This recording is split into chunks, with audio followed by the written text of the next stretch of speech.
Hello, my name is William Conrad, and I'm looking at how the traditions found and made while using native ingredients can serve the Tunica Biloxi tribe of Marksville, Louisiana.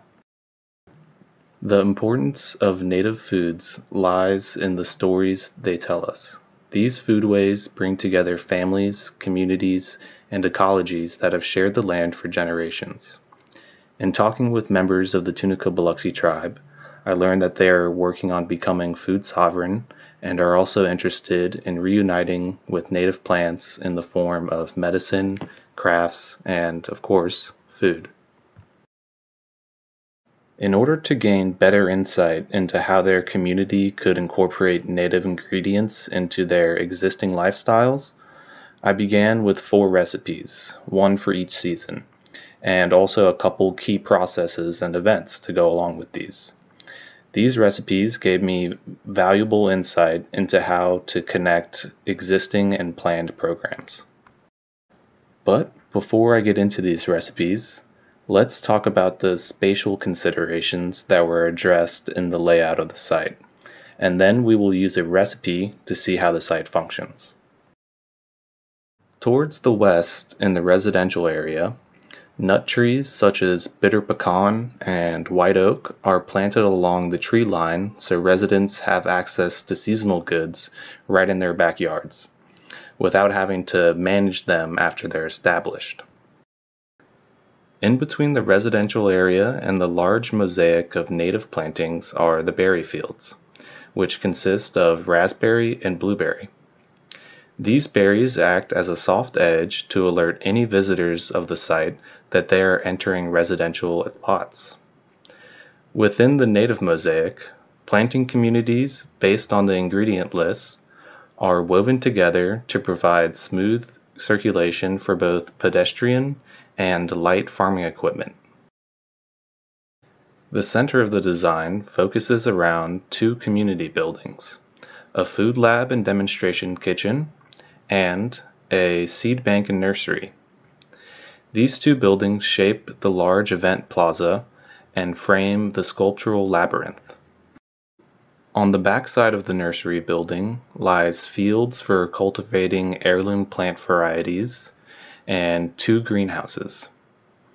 The food lab has access to a service drive, parking lot, and is adjacent to a traditional cooking methods area. All right.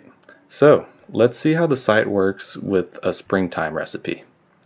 For the recipe, I wanted to acknowledge the Louisiana culture that is integral to the Tunica Biloxi tribe's identity. The green gumbo, or gumbo's a herb, is recognized as the gumbo recipe with the most Native American influence, due to the use of wild greens and filet powder. The journey of the gumbo actually begins in winter, when the sassafras leaves are collected from the orchard and brought to the food lab to begin drying and then to be ground into filet powder. This process involves the whole community, inviting them to join in the fun and to learn about traditional drying and grinding methods.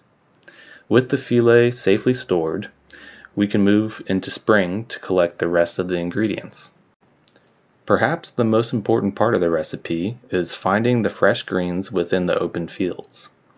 To get access, paths are mowed through the fields to patches of lamb's quarter, yellow salsify, wild ramps, and field onion that are ready to be harvested.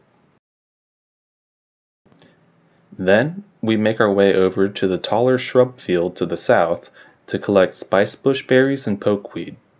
If we are lucky, we will see some wild rice beginning to grow in the constructed wetlands, but we're going to have to hold off and rely on the last year's harvest, which happens during late September.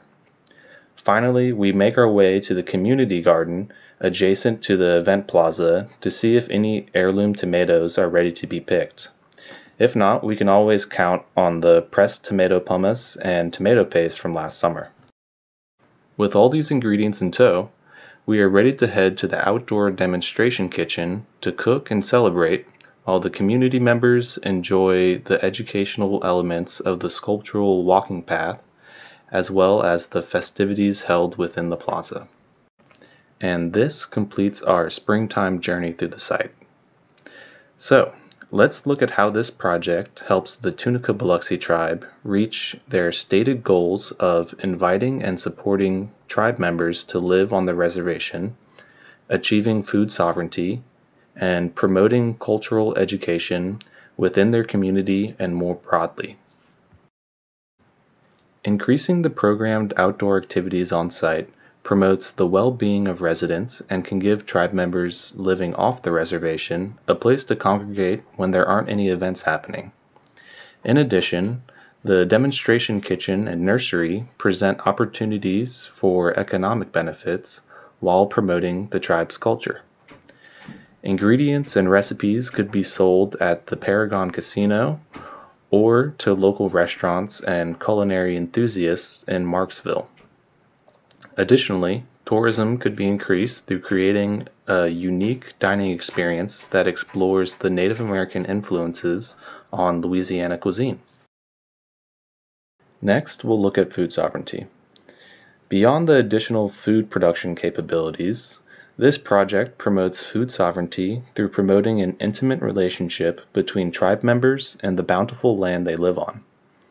Many of the plants used in these recipes could be overlooked or even seen as weeds. Rediscovering these ingredients that their ancestors may have used builds upon the traditions and values that help keep the tribe and its land thriving. In addition, passing down these lessons is an important part of the cultural education that the tribe continues to expand. With the revival of the Tunica Biloxi language, there are many opportunities to incorporate the language into this project. From plant signs to bilingual harvesting and cooking events, the language should be prevalent throughout the site. Finally, research into traditional cooking methods and demonstrations are available in the outdoor kitchen and adjacent crafts area. Special thank you to my faculty advisor, Brendan Harmon, our studio professor, Haley Blakeman, and all of those who have taken the time to give me feedback on my project.